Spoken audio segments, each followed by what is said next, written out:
ಕರಾವಳಿಯಾದ್ಯಂತ ವರುಣನ ಆರ್ಭಟ ಆರಂಭವಾಗಿದೆ. ನಿನ್ನೆ ರಾತ್ರಿಯಿಂದಲೇ ಅಲ್ಲಲ್ಲಿ ಮಳೆಯಾಗಿದ್ದು ಮುಂಜಾನೆ ವೇಳೆಗೆ ಗಾಳಿ ಸಹಿತ ಜಡಿಮಳೆಯಾಗಿದೆ. ಕಳೆದ ವಾರ ಸುರಿದ ಮಹಾಮಳೆಗೆ ಕರಾವಳಿ ತತ್ತರಿಸಿ ಹೋಗಿತ್ತು. ಇಂದು ಕೂಡ ಎಡೆಬಿಡದೆ ಸುರಿಯುತ್ತಿರುವ ಮಳೆಯಿಂದಾಗಿ ಜನಜೀವನ ಅಸ್ತವ್ಯಸ್ತವಾಗಿದೆ.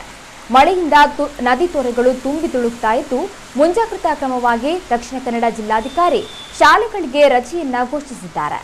ಆದರೆ ಕಾಲೇಜುಗಳಿಗೆ ರಜೆಯನ್ನ ನೀಡಿಲ್ಲ. ಎಲ್ಲ ಶಿಕ್ಷಕರು ಶಾಲೆಯಲ್ಲಿ ಹಾಜರಿದ್ದು ವಿದ್ಯಾರ್ಥಿಗಳು ಸುರಕ್ಷಿತವಾಗಿ ಮನೆಗೆ ತಲುಪುವವರೆಗೂ ಖಾತ್ರಿ ಮಾಡಿಕೊಳ್ಳಬೇಕೆಂದು ಶಿಕ್ಷಣ ಇಲಾಖೆ ಎಲ್ಲ ಶಾಲಾ ಮುಖ್ಯಸ್ಥರಿಗೆ ಸೂಚನೆಯನ್ನ ನೀಡಿದೆ. ಇನ್ನು ಉಡುಪಿಯಲ್ಲೂ ಶಾಲಾ ಹಾಗೂ ಕಾಲೇಜುಗಳಿಗೆ ರಜೆಯನ್ನ ಘೋಷಣೆ ಮಾಡಿ ಎಂದು ಅಲ್ಲಿನ ಜಿಲ್ಲಾಧಿಕಾರಿಗಳು ಆದೇಶವನ್ನ ಹೊರಡಿಸಿದ್ದಾರೆ.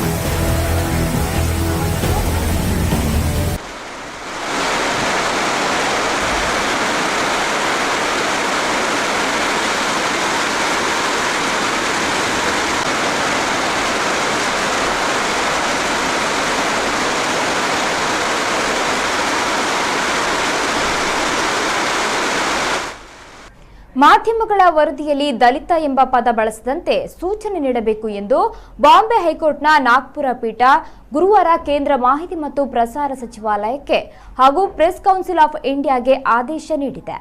ಪತ್ರಿಕೆ ಹಾಗೂ ಟಿವಿ ಮಾಧ್ಯಮಗಳಲ್ಲಿ ದಲಿತ ಎಂಬ ಪದದ ಬದಲಿಗೆ ಪರಿಶಿಷ್ಟ ಜಾತಿ ಹಾಗೂ ಪರಿಶಿಷ್ಟ ಪಂಗಡ ಎಂದು ಉಲ್ಲೇಖಿಸುವ ಬಗ್ಗೆ ಕೇಂದ್ರ ಸಮಾಜ ಕಲ್ಯಾಣ ಇಲಾಖೆ ಮಾರ್ಚ್ 15ರಂದು ಹೊರಡಿಸಿರುವ ಸುತ್ತೋಲೆಯನ್ನ ಜಾರಿಗೊಳಿಸುವಂತೆ ನ್ಯಾಯಮೂರ್ತಿಗಳಾದ ಭೂಷಣ್ ಧರ್ಮಾಧಿಕಾರಿ ಹಾಗೂ ಜಕಹಕ್ ಅವರಿದ್ದ ವಿಭಾಗೀಯ ಪೀಠ ಹೇಳಿದೆ.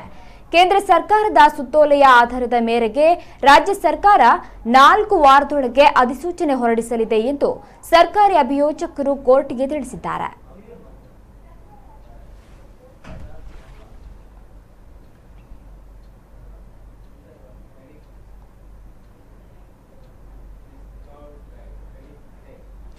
ಎಲ್ಲ